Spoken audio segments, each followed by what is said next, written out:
الرحمن الرحيم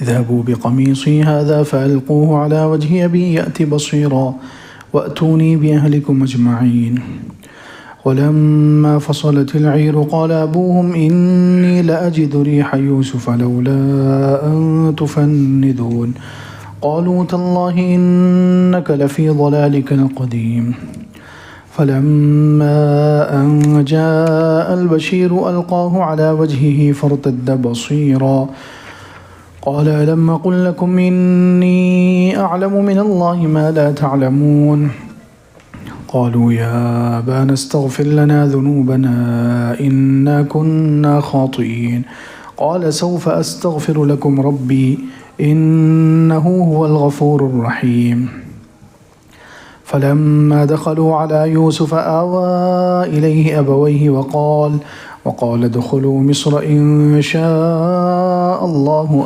آمنين. آج کا درس سورہ یوسف کی آیت نمبر 93 سے شروع ہو رہا ہے. اس سے پہلی دو آیتوں میں تھا کہ حضرت یوسف علیہ السلام کے بھائیوں نے حضرت یوسف علیہ السلام سے کہا تاللہ لقد آثرک اللہ علینا، اللہ کی قسم اللہ نے آپ کو ہم پر فضیلت دی ہے. وَإِن كُنَّا لَخَاطِئِينَ، اور ہم تو گنہگار تھے، ہم سے غلطی ہوئی. قَالَ لَا تَثْرِيبَ عَلَيْكُمُ الْيَوْمَ، حضرت یوسف علیہ السلام نے فرمایا کہ آج تم پر کوئی ملامت نہیں ہے، آج تمہیں برا بھلا نہیں کہا جائے گا، آج تم پر کوئی ملامت نہیں ہے.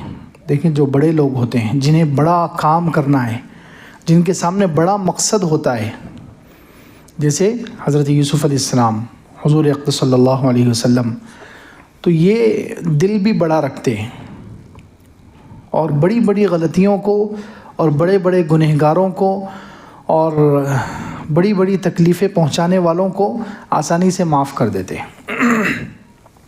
حضرت یوسف علیہ السلام نے بھی معاف کر دیا، حضور اقدس صلی اللہ علیہ وسلم نے بھی معاف کر دیا، کیونکہ اگر معاف نہیں کریں گے اور بدلہ لینے کے پیچھے پڑیں گے تو اس میں ساری زندگی اور سارا وقت ضائع ہو جاتا ہے.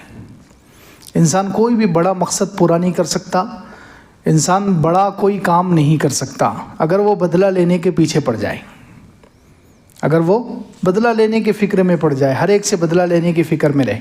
اب حضور اقدس صلی اللہ علیہ وسلم نے معاف کر دیا حضرت خالد ابن ولید کو، کہ جن کی وجہ سے غزوہ احد میں 70 صحابہ شہید ہوئے تھے، جن کی وجہ سے، کیونکہ وہ حضرت خالد ابن ولید اس وقت کافروں کی طرف سے تھے اور انہوں نے ہی وہ چال چلی تھی، پیچھے سے آئے تھے، ان کی وجہ سے 70 صحابہ شہید ہو گئے. اب اگر حضور صلی اللہ علیہ وسلم اس بات کو دماغ میں بٹھا لیتے اور ان کا اسلام قبول نہ کرتے تو کیا ہوتا؟ پورا آگے ان کا اسلام قبول کر لیا، ان کو معاف کر لیا تو اس کی برکت کیا ہوئی؟ پورا ملک شام اور ایران، اس زمانے کا یوں سمجھ لو ایران اور روم جو بڑی بڑی سلطنتیں تھیں پوری دنیا کی سب سے زیادہ پاورفل، وہ دونوں میں سے وہ دونوں طاقتیں اور دونوں کا اکثر حصہ حضرت خالد بن ولید کے ہاتھ پر فتح ہوا ہے. کروڑوں اربوں لوگوں کو ایمان نصیب ہوا ان کی برکت سے، اور یہ سارا کس کے کھاتے میں جائے گا؟ حضور اقدس صلی اللہ علیہ وسلم کے معاف کرنے کی وجہ سے. معاف کر کے ان کو اسلام میں لے لیا اور آگے بڑھایا، تو کتنا بڑا کام ہوا. اگر بدلہ لینے پر آتے تو کیا ہوتا؟ عمرو ابن عاص رضی اللہ عنہ، وہ بھی پہلے بہت اسلام کے بڑے دشمنوں میں شمار ہوتا تھا. جب آئے اسلام قبول کرنے کے لیے تو انہوں نے شرط لگا دی کہ میں شرط لگانا چاہتا ہوں کہ اللہ میرے سارے گناہوں کو معاف کر دے، کیونکہ میں نے بہت گناہ کیے ہیں، میں نے مسلمانوں کو اور حضور صلی اللہ علیہ وسلم کو بہت تکلیفیں پہنچائی. تو اللہ کے رسول صلی اللہ علیہ وسلم نے خوش دلی سے معاف کر دیا، گلے لگایا، قبول کر لیا. تو ان کے ہاتھ پر پورا مصر فتح ہوا، پورا ملک مصر. اب اندازہ لگائے ہیں اس زمانے سے آج تک اربوں خربوں لوگ وہاں پر مسلمان گزرے ہیں. اگر اللہ کے رسول صلی اللہ علیہ وسلم بدلہ لینے پر آ جاتے اور حضرت عمرو بن عاص کو معاف نہ کرتے تو کیا ہوتا؟ مصر کیسے فتح ہوتا؟ تو حضرت یوسف علیہ السلام نے بھی، کیونکہ بڑا مقصد سامنے ہے تو آسانی سے معاف کر دیا. بڑا کام کرنا ہے تو معاف کر دیا. تو جو بڑا کام کرنے والے ہوتے ہیں ان کا سینہ بھی بڑا ہوتا ہے. خیر، ایک اور بات، حضرت یوسف علیہ السلام کی زندگی میں اعتدال دیکھیں، درمیانی پن، ہر چیز میں وہ درمیانی راستہ اختیار کرتے تھے. حضرت یوسف علیہ السلام کی یہ خصوصیت کہ وہ ہر چیز میں درمیانی راہ اپناتے تھے. اب شروع سے دیکھیں اس واقعے میں، پورے سورہ یوسف کو دیکھیں. زلیخا نے، عزیز مصر کی بیوی نے حضرت یوسف علیہ السلام کو گناہ کے لیے تیار کیا. اس نے پھسلایا، وقالت حیت لک، آؤ مجھ سے یہ کام کرو. تو حضرت یوسف علیہ السلام نے وہاں درمیانی راستہ اختیار کیا. نہ اس کی بات پر لبیک کہی، نہ اس کی بات کو قبول کیا کیونکہ وہ گناہ تھا. اس کی بات کو قبول کر کے زنا کرنا یہ گناہ تھا، تو وہ بھی نہیں کر سکتے تھے، اس لیے اس کی بات کو قبول بھی نہیں کیا. اور اس کو ڈانٹا اور اس کو مارا بھی نہیں کہ تو اتنا بڑا حرام کام مجھ سے کروانا چاہ رہی ہے، کیونکہ وہ مالکہ ہے، ماں کی طرح ہے، اس نے پرورش کی ہے. تو نہ اس کی بات قبول کی، نہ اس کو ڈانٹا اور مارا، درمیانی راستہ اختیار کیا، وہاں سے بھاگ گئے. اسی طرح جب شوہر سامنے آ گیا دروازے کے، اور اس زلیخا نے حضرت یوسف علیہ السلام پر ہی الزام لگا دیا، ما جزاء من اراد باہلک سوءا الا ان یسجن وعذاب علیم. اس کی کیا سزا ہونی چاہیے جس نے آپ کے گھر والوں کے ساتھ برا کام کرنا چاہا. تو اس نے حضرت یوسف علیہ السلام پر الزام لگایا. تو حضرت یوسف علیہ السلام خاموش بھی نہیں رہے الزام سن کر، اور بہت زیادہ سختی سے اس کو جواب بھی نہیں دیا، بلکہ درمیانی نرمی کے ساتھ اپنا موقف پیش کر دیا. قال ہی راودتنی عن نفسی، اسی نے مجھے پھسلانے کی کوشش کی. بس اتنا جملہ کہا. نہ خاموش بھی نہیں رہ سکتے تھے تو خاموش بھی نہیں رہے، اور بہت زیادہ زور سے جھٹلایا بھی نہیں، بس نرمی سے اپنا کام کر لیا. اسی طرح جب زلیخا نے سب عورتوں کو جمع کیا، مصر کی ساری عورتوں کو جمع کر کے اس نے جو دعوت کی تھی، اور حضرت یوسف علیہ السلام سے کہا کہ ان کے سامنے سے گزرو. حضرت یوسف علیہ السلام سے کہا ان کے سامنے سے گزرو. دیکھیے کیسے حضرت یوسف علیہ السلام درمیانی راستہ اختیار کرتے ہیں. تو اب حضرت یوسف علیہ السلام نے انکار بھی نہیں کیا کہ نہیں میں ان عورتوں کے سامنے سے نہیں گزر سکتا، کیونکہ وہ مالکن ہیں، وہ مالکن ہیں. حضرت یوسف علیہ السلام انکار نہیں کر سکتے تھے، انکار بھی نہیں کیا، اور وہ جیسے چاہتی تھی ویسے نہیں گزرے. لیکن کیسے گزرے؟ نگاہ جھکا کر تیزی سے گزر گئے. وہ چاہتی تھی کہ ناز و انداز کے ساتھ گزریں تاکہ عورتیں اچھے سے آرام سے گزریں، ناز و انداز دکھاتے ہوئے گزریں. تو نہ حضرت یوسف علیہ السلام نے ناز و انداز دکھائے اور نہ گزرنے سے انکار کیا، بلکہ درمیانی راستہ اختیار کر کے تیزی سے نگاہ جھکا کر گزرتے چلے گئے. سبحان اللہ. پانچواں، جب جیل میں گئے، دیکھیں اعتدال، درمیانی راستہ. جیل میں گئے، دو لوگوں نے آ کر خواب کی تعبیر پوچھی. وہ دو لوگ تھے، انہوں نے آ کر خواب کی تعبیر پوچھی. تو اب حضرت یوسف علیہ السلام نے نہ ان سے پیسے مانگے کہ خواب کی تعبیر بتانے کے اتنے پیسے ہوں گے، خواب کی تعبیر کے پیسے بھی نہیں مانگے، لیکن فری میں بتایا بھی نہیں، ان کو دین کی بات کہی. یہ درمیانی راستہ. پیسے بھی نہیں مانگے لیکن وقت لے لیا، اور توحید کی بات، اللہ کی بات ان سے کہہ دی. اسی طرح جب 5ویں نمبر پر یہ، جب وہ ساقی جو تھا جس کو حضرت یوسف علیہ السلام نے خواب کی تعبیر یہ بتائی تھی کہ تو یہاں سے چھوٹ جائے گا اور جا کر بادشاہ کو شراب پلائے گا، تو وہ جب جیل سے نکل رہا تھا، تو جیل سے نکلتے وقت حضرت یوسف علیہ السلام نے اس سے سفارش کی تھی اور اس سے درخواست کی تھی اذکرنی عند ربک. لیکن یہاں بھی دیکھیں اسباب کو بالکل چھوڑا بھی نہیں کہ میں تو نبی ہوں، کسی مخلوق سے کیوں سفارش کی درخواست کروں.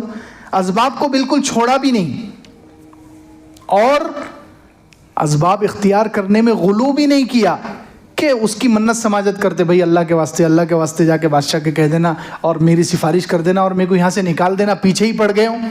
ایسا بھی نہیں، خالی ایک لفظ اذکرنی عند ربک، اپنے آقا کے پاس میرا تذکرہ کر دینا، بس. دیکھیے کیا اعتدال ہے، سبحان اللہ. اسی طرح جب بھائی لوگ آئے پہلی مرتبہ غلہ لینے کے لیے، یہ چھٹی جگہ ہے جہاں اعتدال. جب بھائی لوگ غلہ لینے کے لیے آئے پہلی مرتبہ، تو حضرت یوسف علیہ السلام نے نہ ان کو بھگایا کہ تم ہی مجرم ہو، تمہاری وجہ سے ہی مجھے اتنی تکلیف ہے، تو نہ ان کو بھگایا، نہ ان کو اتنا قریب کیا کہ اپنا راز بتا دیتے، درمیانی راستہ وہاں بھی اختیار کیا، اپنا دل کا راز بھی نہیں بتایا کہ میں ہی یوسف ہوں جس کو تم نے کنویں میں ڈالا تھا، میں تمہارا بھائی، تو دل کا راز بھی نہیں بتایا اور ان کو بھگایا بھی نہیں، درمیانی راستہ اختیار کیا، مہمان نوازی کی اور واپس کر دیا۔ اسی طرح 7ویں جگہ اعتدال دیکھیں، درمیانی راستہ۔ جب بھائیوں نے الزام لگایا ان یسرق فقد سرق اخ له من قبل، اگر یہ چھوٹے بھائی نے چوری کی ہے تو اس سے پہلے اس کا بھائی یوسف بھی نعوذ باللہ چوری کر چکا ہے، یہ جب کہا بھائیوں نے تو اس وقت حضرت یوسف علیہ السلام خاموش بھی نہیں رہے، انہوں نے الزام لگایا تھا، اس الزام کے جواب میں بالکل خاموش بھی نہیں رہے اور بہت زیادہ ڈانٹا بھی نہیں، بہت زیادہ بدلہ بھی نہیں لیا، بالکل خاموش بھی، ایک جملہ کہہ دیا واللہ اعلم بما تصفون، تم جو بیان کرتے ہو اللہ اس کو بہتر جانتا ہے، اتنا کہا۔ اسی طرح 8ویں جگہ جب تیسری مرتبہ یہ بھائی لوگ آئے اور وہاں جا کر بہت آہوزاری کی، حضرت یوسف علیہ السلام کے سامنے بہت زیادہ اپنا دکھڑا سنایا اور غلہ مانگا کہ ہم پر صدقہ کر دیجیے، اللہ صدقہ کرنے کا بدلہ دے گا، تو اس وقت حضرت یوسف علیہ السلام نے ان کو جواب دیا هل علمتم ما فعلتم بیوسف، یعنی بالکل معاف بھی نہیں کیا ان کو کہ ان کے گناہ کا تذکرہ ہی نہ کرتے، اور بہت زیادہ تفصیل سے ان کا گناہ گنایا بھی نہیں، بہت زیادہ تفصیل سے ان کے گناہ، ان کے جرم یاد بھی نہیں دلائے اور بالکل چھوڑا بھی نہیں، درمیانی راستہ۔ تمہیں معلوم ہے کہ تم نے یوسف کے ساتھ کیا کیا تھا، اتنا، تھوڑا غصہ، تھوڑی ڈانٹ پلائی، درمیانی۔ 9ویں جگہ جب انہوں نے پوچھا بھائیوں نے کہ کیا آپ ہی یوسف ہیں، اِنَّكَ لَأَنْتَ یوسف، کیا آپ ہی یوسف ہیں، تو اس وقت قال انا یوسف، درمیانی جواب دیکھیں، یہ بھی نہیں کہ میں تمہارا بھائی یوسف ہوں، ان کی طرف نسبت نہیں کی، ان کی طرف نسبت کر کے یہ نہیں کہا کہ میں تمہارا بھائی یوسف ہوں، اور یہ بھی نہیں سختی سے کہ ہاں میں وہی یوسف ہوں جس کو تم نے کنویں میں ڈالا تھا، میں وہی یوسف ہوں جس کو تمہاری وجہ سے جیل میں جانا پڑا، یہ جواب بھی اتنا سخت کڑوا جواب بھی نہیں دیا، اور یہ بھی نہیں کہا کہ میں تمہارا بھائی یوسف ہوں، بس انا یوسف وہذا اخی، میں یوسف ہوں اور یہ میرا بھائی ہے، ان سے ناتا نہیں جوڑا، درمیانی جواب۔ اسی طرح انہوں نے جرم کا اقرار کر لیا 10ویں جگہ کہ آپ کو اللہ نے ہمارے اوپر فضیلت دی ہے اور ہم گنہگار ہیں، وَإِن كُنَّا لَخَاطِئِينَ، ہم مجرم ہیں، تو اس وقت کیا جواب، لا تثریب علیکم اليوم، آج تم پر کوئی ملامت نہیں ہے، یہاں بھی درمیانی جواب، درمیانی راستہ اختیار کیا، نہ ان کو ڈائریکٹ جہنمی کہہ دیا کہ تم نے 2 نبیوں کے دل کو دکھایا ہے تو تم سب جہنمی ہو، تمہاری کوئی معافی نہیں ہے، یہ بھی نہیں کہا، یہ بھی نہیں کہا، اتنا سخت جواب بھی نہیں، اور یہ بھی نہیں کہ چلو تم سے کوئی گناہ ہی نہیں ہوا، یہ بھی نہیں، درمیانی، لا تثریب علیکم، تم سے گناہ ہوا ہے لیکن ہم اس پر ملامت نہیں کریں گے، اس کو یاد نہیں دلائیں گے، یغفر اللہ لکم، اللہ تمہیں معاف کرے گا۔ اعتدال، یہ بہت اہم چیز ہے، اعتدال، درمیانی راستہ۔ اس امت کو تو اللہ تعالیٰ نے خاص کہا ہے کذالک جعلناکم امۃ وسطا، ہم نے اس امت کو امت وسط بنایا، درمیانی راہ چلنے والے، نہ ادھر بھٹکے نہ ادھر بھٹکے، نہ ادھر جھکے نہ ادھر جھکے، درمیانی راہ پر چلے۔ ہمیں تو شریعت نے حکم دیا چال میں بھی درمیانی چال اختیار کرو، ولا تمشی فی الارض مرحا، 15ویں پارے میں، زمین میں اکڑ کر مت چلو، اکڑ کر مت چلو، چال میں درمیانی راستہ اختیار کرو، بولنے میں درمیانی راستہ، وقصد فی مشیک وغضض من صوتک، چال بھی درمیانی رکھو، 21ویں پارے میں، وغضض من صوتک، آواز بھی پست رکھو، بہت زیادہ کم بھی نہیں کہ سامنے والے کو سنائی نہ دے، اور بہت زیادہ چلا کر بھی نہیں، کیونکہ ان انکر الاصوات لصوت الحمیر، سب سے بری آواز گدھے کی آواز ہے، یعنی گدھے کی طرح آواز بلند بھی مت کرو اور بہت زیادہ پست بھی مت کرو۔ نماز کے بارے میں حضور صلی اللہ علیہ وسلم سے کہا ولا تجہر بصلاتک ولا تخافت بها وابتغ بین ذلک سبیلا، یہ بھی 15ویں پارے میں، کہ جب آپ نماز پڑھائیں، نماز میں آواز کیسی ہونی چاہیے کہ جب آپ نماز پڑھائیں بہت زیادہ زور سے بھی نہیں، ولا تجہر بصلاتک، اپنی نماز کو بہت زیادہ اونچی آواز سے مت پڑھو، ولا تخافت بها، اور بہت زیادہ چپکے سے بھی نہیں، وابتغی بین ذلک سبیلا، ان دونوں کے درمیانی راستہ اختیار کرو۔ خرچ کرنے کے بارے میں سارے ایمان والوں کی، اللہ کے جو خاص بندے ہیں عباد الرحمن، رحمان کے بندے، 19 پارے میں جن کی صفات اور ان کی علامتیں بیان ہوئی، ان میں سے ایک علامت والذین اذا انفقوا لم یسرفوا ولم یقتروا وکان بین ذلک قواما، کہ یہ لوگ جب خرچ کرتے ہیں تو نہ بہت زیادہ اسراف کرتے ہیں اور نہ بہت زیادہ کنجوسی کرتے ہیں، لم یسرفوا ولم یقتروا وکان بین ذلک قواما، اور وہ درمیانی راہ چلتے ہیں۔ تو یہ اس امت کی خاصیت، ہر چیز میں ہمیں درمیانی راہ اختیار کرنے کی تاکید کی گئی ہے، جو حضرت یوسف علیہ السلام کی زندگی سے سبق مل رہا ہے۔ یہ درمیانی راستے سے انسان ہٹے گا، کسی سے محبت ہے تو محبت کسی عالم سے ہے، کسی جماعت سے ہے تو درمیانی محبت رکھو، بہت زیادہ محبت نہیں۔ حدیث میں ہے احبب حبیبک ہونما عسى ان یکون بغیضک ہونما، کہ جس سے دوستی ہے تو درمیانی دوستی رکھو، ہو سکتا ہے وہ آگے چل کر تمہارا دشمن بن جائے۔ کتنا پیارا طریقہ بتایا، کتنی درمیانی راہ بتائیے۔ بہت سے لوگ ایسے ہوتے ہیں دوست کو اتنا سر پر چڑھا لیں گے، گھر میں گھسا دیں گے، سارے راز بتا دیں گے اور بعد میں وہی دشمن بن جائے گا، تو وہ بیچارہ جو ہے جو بے عزتی کرتا ہے کہ حد نہیں، اس کو سارے راز بتا دیے، اب وہ دشمن بن گیا تو پھر وہ کیا کرے گا، سارے راز پھیلائے گا وہ۔ تو اس لیے دوستی درمیانی، دشمنی درمیانی رکھو، دشمنی درمیانی رکھو، ہو سکتا ہے آگے چل کر وہ دوست بن جائے، جو دشمن ہے ابھی آگے چل کر دوست بن سکتا ہے۔ تو دشمنی میں اتنا آگے نکل جانا، اتنا اس کو نقصان پہنچا دینا اور اتنا بیچارے کو ذلیل کر دینا کہ پھر اس کے پاس جانے کا منہ ہی نہ رہے، نہیں، درمیانی راستہ اختیار کرو۔ ہر چیز میں کسی سے محبت، عربی میں ایک جملہ بولا جاتا ہے زرغباً تزدد حبا، کسی سے ملاقات کرنی ہے تو کچھ دنوں کے وقفے سے کرو، ایک دن آڑ کرو، اس سے محبت بڑھتی ہے، روز روز نہیں، روز روز بھی نہیں اور دور دور بھی نہیں، درمیانی، کچھ دن چھوڑ کر وقفے سے ملاقات کرو، اس سے محبت بڑھے گی۔ تو آج کل اعتدال نہیں ہے امت کے اندر، اعتدال جس سے محبت کریں گے تو اس کو نعوذ باللہ خدا بنا کر چھوڑیں گے یا رسول بنا کر چھوڑ دیں گے، معصوم سمجھ لیں گے۔ ہم سورہ فاتحہ کیوں، سورہ فاتحہ میں کیا ہے، سورہ فاتحہ میں بھی یہ درمیانی درجے میں رہنے کی تعلیم دی گئی، غیر المغضوب علیہم ولا الضالین، نہ یہودی بنو نہ عیسائی بنو۔ یہودی نبیوں سے اتنی نفرت کے یقتلون الانبیاء بغیر حق، نبیوں کو قتل کر دیتے ہو، کوئی عزت نہیں، نبیوں کی عزت نہیں کرتے تھے، نبیوں کو قتل کر دیتے تھے، بے عزتی، اللہ کے نیک بندوں کی بے عزتی، یہ یہودیوں کی صفت ہے۔ اور عیسائیوں کی صفت کیا ہے، ولا الضالین، عیسائی اتنا حضرت عیسیٰ علیہ السلام سے محبت کرتے تھے کہ ان کو خدا ہی بنا دیا، نعوذ باللہ۔ تو درمیانی، نہ یہودی بنو نہ عیسائی بنو، نہ یہودی بنو نہ عیسائی بنو، یہ سورہ فاتحہ میں سکھایا گیا۔ خیر، یہ سورہ یوسف کا ایک اہم پیغام یہ بھی ہے کہ درمیانی راہ پر چلے انسان، جس سے محبت کرے درمیانی راہ پر، نہ اس کو خدا بنائے نہ رسول بنائے، درمیانی راہ پر رہے تو کوئی جھگڑا نہیں ہوگا۔ اعتدال چھوٹتا ہے تو پھر اختلاف ہوتا ہے، جہاں اعتدال کا دامن چھوٹے گا تو وہاں اختلاف کھڑا ہو جائے گا، وہاں جھگڑے ہوں گے، فساد ہوگا۔ خیر فرمائے قال لا تثریب علیکم اليوم، آج تم پر کوئی ملامت نہیں، یغفر اللہ لکم، اللہ تمہیں معاف کرے، وہو ارحم الراحمین، وہ سب سے زیادہ رحم کرنے والا ہے۔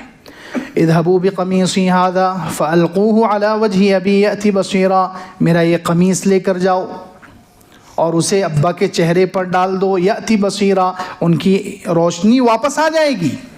سبحان اللہ، حضرت یوسف علیہ السلام کا قمیص بھی عجیب برکتوں والا ہے۔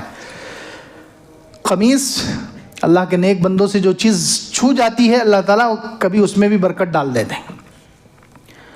حضرت یوسف علیہ السلام کا قمیص دیکھیں، یہی قمیص تھا، اسی حضرت یوسف علیہ السلام کے قمیص کی وجہ سے حضرت یعقوب علیہ السلام کو پتہ چل گیا تھا کہ میرا بچہ زندہ ہے، کیونکہ انہوں نے قمیص پر خون لگایا لیکن اس کو پھاڑنا بھول گئے۔ بھائیوں نے جب کنویں میں ڈالا تھا حضرت یوسف علیہ السلام کو، اس کے بعد جب روتے ہوئے آئے تھے تو قمیص کو خون تو لگا کر لائے لیکن پھاڑنا بھول گئے، تو حضرت یعقوب علیہ السلام قمیص کو دیکھ کر سمجھ گئے تھے کہ میرا بیٹا زندہ ہے۔ اس کو بھیڑیے نے نہیں کھایا، وہ انہوں نے دوسرا کچھ کہیں تو بھی اس کو یا تو بیچ دیا ہے یا کہیں دور چھوڑ دیا ہے، لیکن وہ زندہ ہے۔ تو یہی قمیص تھا، پھر اسی قمیص کی وجہ سے اللہ رب العزت بھی کیا عجیب قدرت ہے اللہ تعالیٰ کی، اپنے بندوں کو دیکھیے کبھی معمولی چیزوں سے اللہ رب العزت اپنے بندوں کی مدد کر دیتے ہیں۔ حضرت یوسف علیہ السلام پر تہمت لگی، الزام لگا زنا کا، تو اللہ تعالیٰ نے اس قمیص کو ذریعہ بنا دیا۔ وہ گواہ جو تھا گھر کا، اس نے کیا گواہی دی کہ اگر قمیص آگے سے پھٹا ہے تو یہ قصوروار ہے، اور اگر پیچھے سے پھٹا ہے تو وہ زلیخا قصوروار ہے۔ تو دیکھا گیا تو پیچھے سے پھٹا تھا، تو کسی کی بولنے کی ہمت ہی نہ ہوئی، کوئی اس کو جھٹلا نہیں سکا۔ اللہ رب العزت نے قمیص کی برکت سے حضرت یوسف علیہ السلام کو بچا لیا۔ پھر یہی قمیص ہے کہ حضرت یعقوب علیہ السلام کی بینائی، آنکھوں کی روشنی چلی گئی۔ حضرت یوسف علیہ السلام کہہ رہے ہیں لے کر جاؤ، اذهبوا بقمیصی ھذا فالقوه علی وجہ ابی، اسے ابا کے چہرے پر ڈال دو، یاتی بصیرا، روشنی واپس آ جائے گی۔ یہ اللہ تعالیٰ کی قدرت ہے کہ جو چیز کبھی انسان کے لیے کسی مسلمان کے لیے، کسی نبی کے لیے جو چیز غم کا ذریعہ بنتی ہے، اللہ تعالیٰ اسی چیز کو بعد میں چل کر خوشی کا ذریعہ بھی بنا دیتے ہیں۔ یہی قمیص حضرت یعقوب علیہ السلام کے لیے غم کی خبر بھی بنا تھا، غم کا ذریعہ بھی بنا تھا، غم کا سبب بنا تھا۔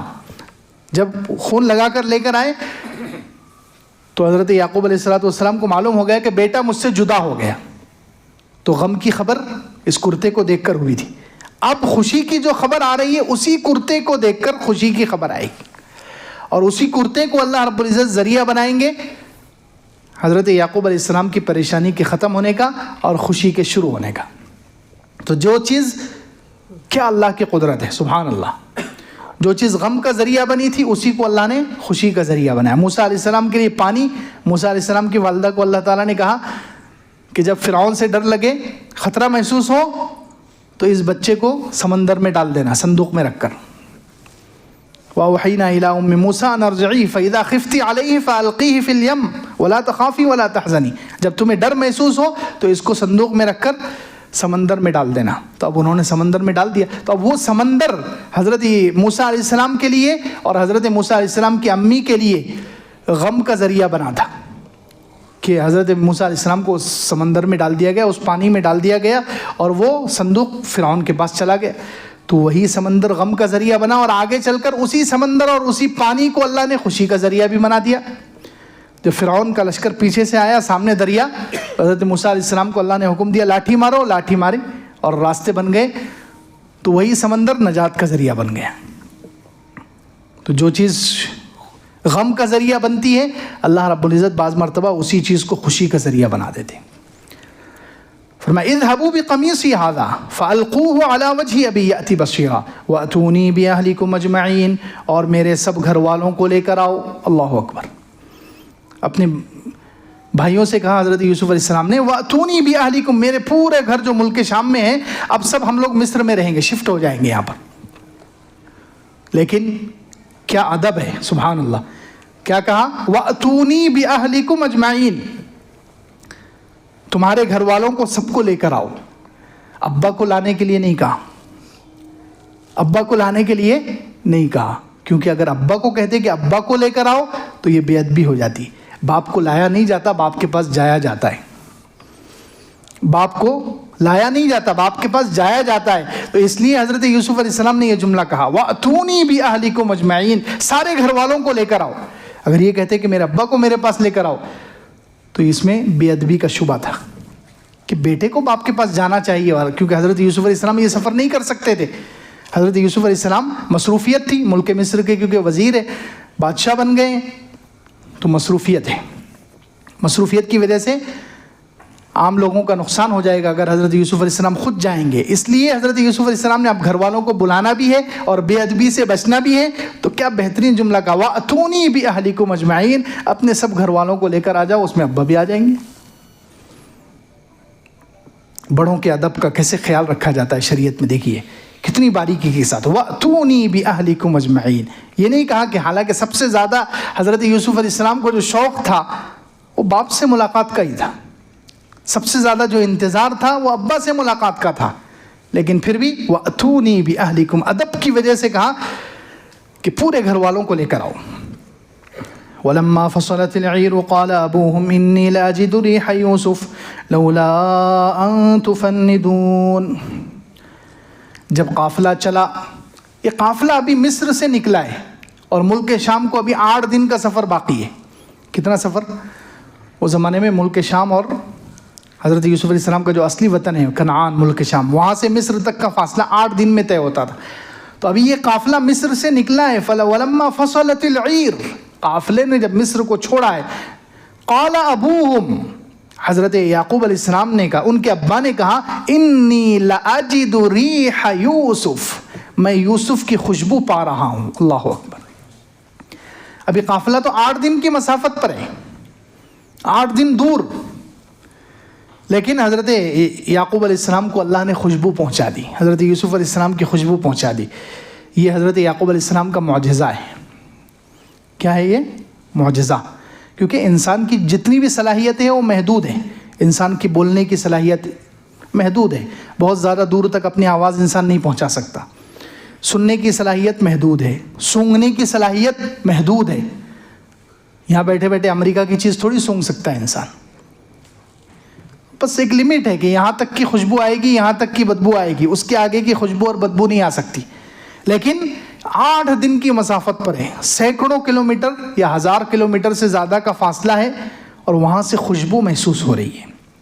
یہ حضرت یعقوب علیہ السلام کا معجزہ ہے. معجزہ کہتے ہیں خلاف عادت کام، عادت کے خلاف کوئی کام اگر نبی کے ہاتھ پر ظاہر ہو تو یہ معجزہ ہے، اور اگر ولی اللہ کے نیک بندے کے ہاتھ پر ظاہر ہو تو یہ کرامت ہے. سمجھ میں آیا؟ معجزہ اور کرامت. خلاف عادت چیز، عادت کے خلاف، جیسے ہوا میں انسان نہیں اڑ سکتا، کوئی اڑ رہا ہے، یہ عادت کے خلاف کام ہو گیا.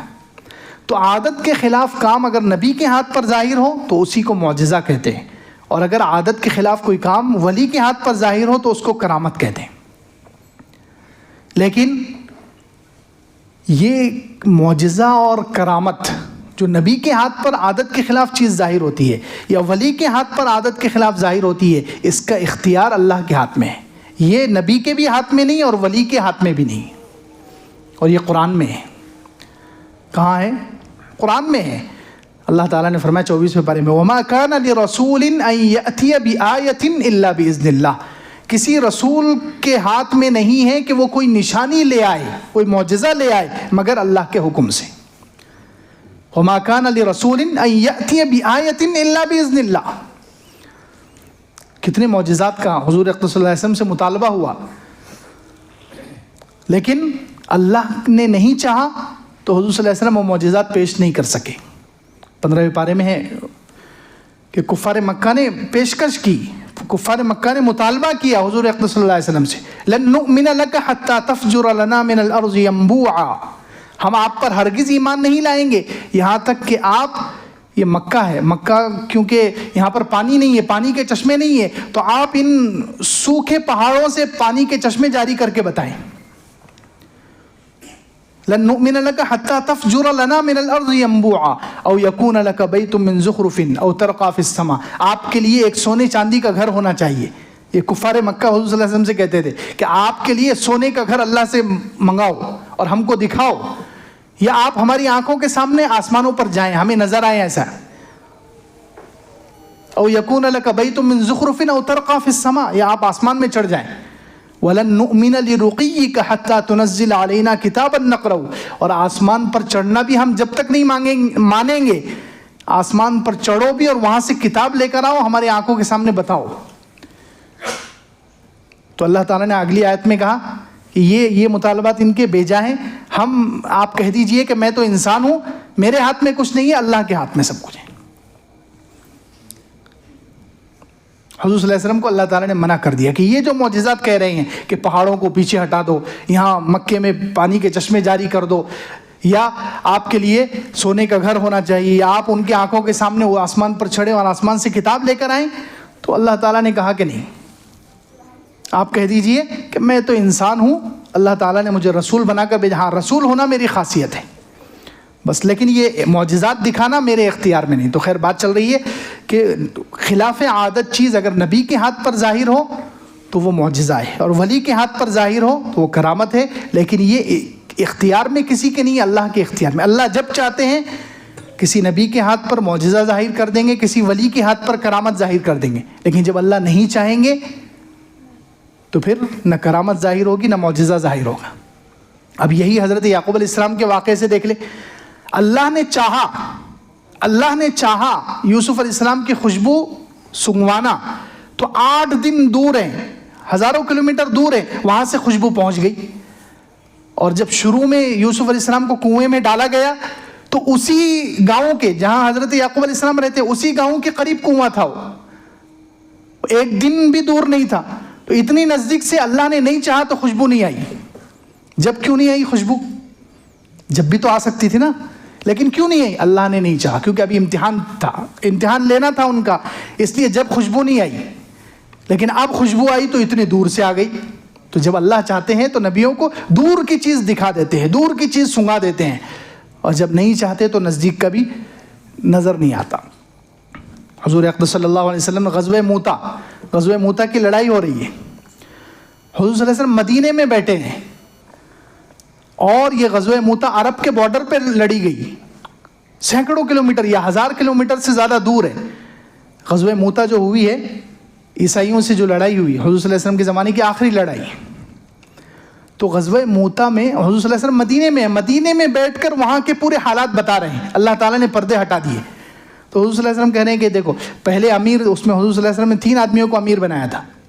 پہلے حضرت زید تھے، پھر حضرت جعفر تھے، پھر عبداللہ ابن رواحہ رضی اللہ عنہ۔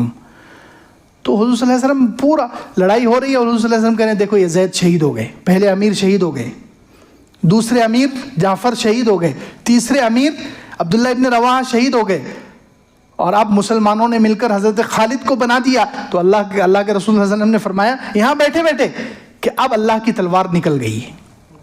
اب دیکھیے مدینے میں بیٹھ کر جب اللہ نے بتانا چاہا تو ہزاروں کلومیٹر دور کی چیز نظر آ رہی ہے، اور جب نہیں بتانا چاہا اللہ نے تو حضرت عائشہ حضور صلی اللہ علیہ وسلم کی سب سے چہیتی بیوی، ان پر الزام لگا زنا کا، اور وہ حضرت عائشہ ہر وقت 24 گھنٹے حضور صلی اللہ علیہ وسلم کے ساتھ رہنے والی، اتنی قریبی، اور حضور صلی اللہ علیہ وسلم 1 مہینے تک پریشان رہے کہ پتہ نہیں میری بیوی نے زنا کیا ہے کہ نہیں کیا ہے۔ بعد میں اللہ تعالیٰ نے سورہ نور اتاری اور حضرت عائشہ رضی اللہ عنہ کو پاک دامن کہا، ان کی برات نازل کی، لیکن حضور اقدس صلی اللہ علیہ وسلم پریشان ہیں۔ اتنی نزدیک کی چیز اگر اللہ نے نہیں چاہا تو نہیں معلوم ہوئی، اور اللہ نے چاہا تو دور کی چیز بھی معلوم ہو گئی۔ اسی طرح حضور صلی اللہ علیہ وسلم نے 1000 سال کے بعد جو کام ہونے والا تھا، قسطنطنیہ، استنبول، ترکی کا جو کیپٹل ہے، وہ کون فتح کرے گا؟ حضور صلی اللہ علیہ وسلم نے پہلے 1000 سال پہلے خبر دے دی کہ قسطنطنیہ فتح ہوگا، اور اس کو جو فتح کرے گا فَلَنِعْمَ الْأَمِيرُ أَمِيرُهَا وَلَنِعْمَ الْجَيْشُ جَيْشُهَا، وہ امیر بھی بہت اچھا ہوگا، وہ لشکر بھی بہت اچھا ہوگا۔ اب حالانکہ وہ کام 1000 سال کے بعد ہوا۔ یہ بعض حدیث کے شارحین تو کہتے ہیں کہ وہ قیامت کے قریب جو واقعہ ہوگا اس کے بارے میں حضور صلی اللہ علیہ وسلم نے کہا ہے۔ تو خیر، لیکن اتنے ہزاروں سال بعد کی خبر حضور صلی اللہ علیہ وسلم پہلے دے رہے ہیں۔ ایک طرف یعنی دور کی چیز بھی معلوم ہے، اللہ نے بتا دیا تو معلوم ہے، اور اللہ نے نہیں بتایا تو وہ ایک مشرک آیا، ایک سردار عرب کا، اور وہ 70 صحابہ کرام کو جو حافظ تھے، 70 صحابہ کرام حافظ تھے، ان کو لینے کے لیے آیا حضور صلی اللہ علیہ وسلم کے پاس کہ ہمارا پورا قبیلہ مسلمان ہو چکا ہے، ہمیں کچھ قاری، کچھ حافظ لوگ دیجیے قرآن پڑھانے کے لیے، دینی تعلیم سکھانے کے لیے۔ تو حضور صلی اللہ علیہ وسلم نے 70 صحابہ کرام کو بھیجا، اور اس آدمی نے جھوٹ بول کر 70 صحابہ کو لے کر گیا اور ان کو لے جا کر شہید کر دیا، صرف ایک بچے اس میں۔ اب حضور صلی اللہ علیہ وسلم کو اتنی نزدیک کی چیز، وہ سامنے بیٹھا ہوا ہے، وہ جھوٹ بول کر لے کر جا رہا ہے، لیکن حضور صلی اللہ علیہ وسلم کو اللہ نے نہیں بتایا تو نہیں معلوم ہوا، 70 صحابہ شہید ہو گئے۔ اور جب معلوم ہوا تو 1000 سال بعد کی چیز معلوم ہو گئی۔ اسی طرح ایک حدیث میں ہے کہ قیامت کے قریب، اللہ کے رسول صلی اللہ علیہ وسلم نے فرمایا، بخاری میں ہے کہ قیامت کے قریب جو حبشی کعبے کو گرائے گا، میں اس کو جانتا ہوں، وہ 2 پنڈلیوں والا ذلیل حبشی ہوگا جو کعبے کو ڈھا دے گا۔ اب دیکھیے قیامت کے بالکل قریب، یہ جب سورج بھی نکل جائے گا مشرق کے بجائے مغرب سے، اور سارے مسلمان دنیا سے ختم ہو جائیں گے، صرف کافر ہی زمین پر رہیں گے، جب یہ واقعہ ہونے والا ہے، تو اتنا ہزاروں سال بعد جو واقعہ ہونے والا ہے وہ حضور اقدس صلی اللہ علیہ وسلم اپنی امت کو خبر دے رہے ہیں، کیونکہ اللہ نے بتا دیا تو حضور نے بھی بتا دیا، اور جب اللہ نے نہیں بتایا تو حضور صلی اللہ علیہ وسلم نماز پڑھا رہے ہیں۔ صحیح ابو داؤد میں ہے، صحیح حدیث ہے، ابو داؤد شریف میں بھی ہے، دارمی میں بھی ہے اور مسند احمد میں بھی ہے کہ اللہ کے رسول صلی اللہ علیہ وسلم جوتا پہن کر نماز پڑھا رہے تھے. جوتے حضور صلی اللہ علیہ وسلم کے پاک تھے. حضور صلی اللہ علیہ وسلم نے سمجھا کہ میرے جوتے پاک ہیں تو نماز پڑھا رہے. صحابہ کرام بھی اکثر جوتا پہن کر نماز پڑھ رہے. نماز کے بیچ میں اچانک حضور صلی اللہ علیہ وسلم نے جوتے اتار دیے. نماز کے بیچ میں جوتے اتار کر ایک طرف رکھ دیے تو صحابہ نے بھی پیچھے سے دیکھا حضور صلی اللہ علیہ وسلم کو تو سب نے جوتے اتارے. تو نماز کے بعد حضور صلی اللہ علیہ وسلم نے پوچھا کہ تم نے جوتے کیوں اتارے؟ تو انہوں نے کہا کہ اللہ کے رسول آپ نے اتارے اس لیے ہم نے بھی اتارے. اللہ کے رسول صلی اللہ علیہ وسلم نے ارشاد فرمایا میں نے تو اس لیے اتارے کہ مجھے نماز کے بیچ میں جبرائیل نے آ کر بتایا کہ آپ کے جوتوں کے نیچے گندگی لگی ہوئی ہے، جوتے ناپاک ہیں. اب دیکھیے جوتوں کے نیچے گندگی لگی ہوئی، اللہ نے نہیں چاہا تو نہیں معلوم تھا، جب اللہ نے بتا دیا تو معلوم ہو گیا. تو یہ معجزہ اور کرامت نبی کے ہاتھ پر ظاہر ہوتا ہے معجزہ، اور ولی کے ہاتھ پر ظاہر ہوتی ہے کرامت، لیکن اس کا اختیار کس کے ہاتھ میں ہوتا ہے؟ اللہ کے ہاتھ میں. اللہ چاہتے ہیں تو ظاہر ہو جاتا ہے معجزہ یا کرامت، اللہ نہیں چاہتے تو نہیں ظاہر ہوتا ہے. تو خیر فرمایا وَلَمَّا فَصَلَتِ الْعِيرُ، جب یہ قافلہ نکلا ہے مصر سے، قال ابوہم، حضرت یعقوب علیہ السلام نے کہا انی لأجد ریح یوسف، میں یوسف کی خوشبو پاتا ہوں. اور لفظ بھی دیکھیے سبحان اللہ، کیا کہا؟ خوشبو سونگتے ہیں. خوشبو کیا کرتے ہیں؟ خوشبو سونگی جاتی ہے، لیکن لفظ حضرت یعقوب علیہ السلام لأجد، پا رہا ہوں. پانا یہ ایسی چیز کے لیے بولا جاتا ہے جس کا جسم ہو. انسان قرآن ہاتھ میں لے لیا، یہ چیز پا لیا ہے، جس چیز کو انسان چھو سکتا ہے، جو جسم والی چیز ہے اس کو کہتے ہیں میں نے اس چیز کو پا لیا.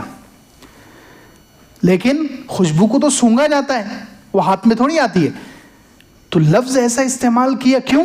حضرت یعقوب علیہ السلام کو اتنا یقین ہے اس خوشبو پر، جیسے اس کو ہاتھ لگا کر دیکھ رہے ہوں. اتنا یقین ہے یہ یوسف کی ہی خوشبو ہے اور یہ خوشخبری آ رہی ہے میرے پاس. اس خبر پر اتنا یقین ہے کہ لفظ اس کے لیے استعمال کیا لأجد ریح یوسف، میں اس خوشبو کو گویا ہاتھ میں لے کر چیک کر رہا ہوں. پکی بات ہے کہ یوسف کی خوشبو ہے. انی لأجد ریح یوسف، میں پا رہا ہوں یوسف کی خوشبو. لولا ان تفندون، جو آس پاس گھر والے بیٹھے تھے، پوترے تھے. کون تھے؟ حضرت یعقوب علیہ السلام یہ بات کس کے سامنے کہہ رہے ہیں؟ پوتروں سے کہہ رہے ہیں، یا گھر کی عورتیں ہیں اور پوترے ہیں ان سے کہہ رہے ہیں. کیونکہ بیٹے تو سب کہاں ہیں؟ مصر میں ہیں. بیٹے کہاں ہیں؟ مصر میں. وہ تو ابھی مصر سے نکلے ہیں، راستے میں ہیں. وہ تو یوسف علیہ السلام بھی ادھر ہے اور سارے بیٹے بھی ادھر ہے. تو یہاں کس سے یہ بات ہو رہی ہے؟ یا تو پوتوں سے ہو رہی ہے یا عورتوں سے ہو رہی ہے. تو اکثر کہتے ہیں کہ پوتروں سے باتیں ہو رہی ہیں. اب دیکھیے ان سے کہا کہ میں یوسف کی خوشبو پاتا ہوں. لولا ان تفندون، اگر تم مجھے ناقص الرائے نہ کہو، تم مجھ پر یہ تہمت نہ لگاؤ کہ آپ کی رائے کمزور ہو گئی، آپ کا دماغ کمزور ہو گیا، نعوذ باللہ. اگر تم مجھ پر یہ الزام نہ لگاؤ تو میں یوسف کی خوشبو پا رہا ہوں. تو اب وہ پوترے جو تھے انہوں نے کیا کہا؟ قالوا تاللہ انک لفی ضلالک القدیم، کہنے لگے اللہ کی قسم آپ تو پرانی غلطی میں ہیں. اس لیے کہتے ہیں بچوں کے سامنے ماں باپ کو زبان اچھی رکھنی چاہیے. بچوں کے سامنے ماں باپ کو زبان اچھی رکھنی چاہیے. بچوں کے سامنے اگر گالی گلوچ کریں گے، میاں بیوی آپس میں ایک دوسرے کو یا کسی اور کو رف زبان استعمال کریں گے تو بچے بھی وہی سیکھیں گے. انہوں نے کتنی خطرناک بات کہی ہے. یہ جو پوتے ہیں حضرت یعقوب علیہ السلام کے، یہ ہمیشہ اپنے باپوں کو یعنی یعقوب علیہ السلام کے بیٹوں کو دیکھتے ہیں کہ یہ یعقوب علیہ السلام سے کیسی زبان استعمال کرتے ہیں، یہ یعقوب علیہ السلام کو کیسا دل سے تکلیف پہنچاتے ہیں. تو انہوں نے جملہ بھی کیسے کہا؟ کتنی خطرناک. تاللہ، اللہ کی قسم کھائی. پہلے تو دیکھیے اللہ کی قسم کھائی، تاللہ، اللہ کی قسم کھا کر اس میں تاکید پیدا کی. انکا، اور منہ پر کہا کہ آپ کھلی گمراہی میں، کھلی غلطی میں، دادا کو منہ پر کہہ رہے ہیں. وہ جو بیٹے ہیں انہوں نے بھی یہ جملہ کہا تھا پہلے ہے، ان ابانا لفی ضلال مبین، ہمارے ابا کھلی گمراہی یعنی کھلی غلطی میں. انہوں نے کہا تھا لیکن پیٹھ پیچھے کہا تھا انہوں نے. یہ ان سے زیادہ ایڈوانس ہے. انہوں نے کہا تھا، انہوں نے جب سب وہ 11 بھائی مل کر مشورہ کر رہے تھے اس وقت انہوں نے آپس میں کہا تھا. وہ جب حضرت یعقوب علیہ السلام ان کے سامنے نہیں تھے، حضرت یعقوب علیہ السلام کے بارے میں جملہ تو کہا تھا انہوں نے لیکن پیٹھ پیچھے کہا تھا. اور یہ اتنے ہمت والے ہیں، ان سے 2 قدم آگے حضرت یعقوب علیہ السلام کو منہ پر کہہ رہے ہیں تاللہ اللہ کی قسم آپ تو کھلی غلطی میں. اور تیسری بات غلطی بھی کیسی؟ لفی ضلالک القدیم، پرانی 40 سال سے آپ ایک ہی غلطی کر رہے ہیں. اللہ اکبر. دیکھیے بچوں کی تربیت نہ کی جائے بچوں کے سامنے جیسا، کیونکہ بچے جو ہے کتابوں سے نہیں سیکھیں گے، وہ ہمارے اعمال سے، ہمارے کردار سے سیکھیں گے. ہمارا جیسا کردار ہوگا، ہم اپنے ماں باپ کے لیے جیسی زبان استعمال کریں گے، بچے وہی زبان ہمارے لیے استعمال کریں گے. اب یہ ان بیٹوں کی زبان اپنے والد کے لیے اچھی نہیں تھی، تو دیکھیے پوتروں کی زبان بھی ویسی ہی ہے. قسم کھا کر اتنی خطرناک بات منہ پر کہہ رہے ہیں. تاللہ اللہ کی قسم انک لفی ضلالک القدیم، آپ تو پرانی غلطی پر ہیں. چلیے.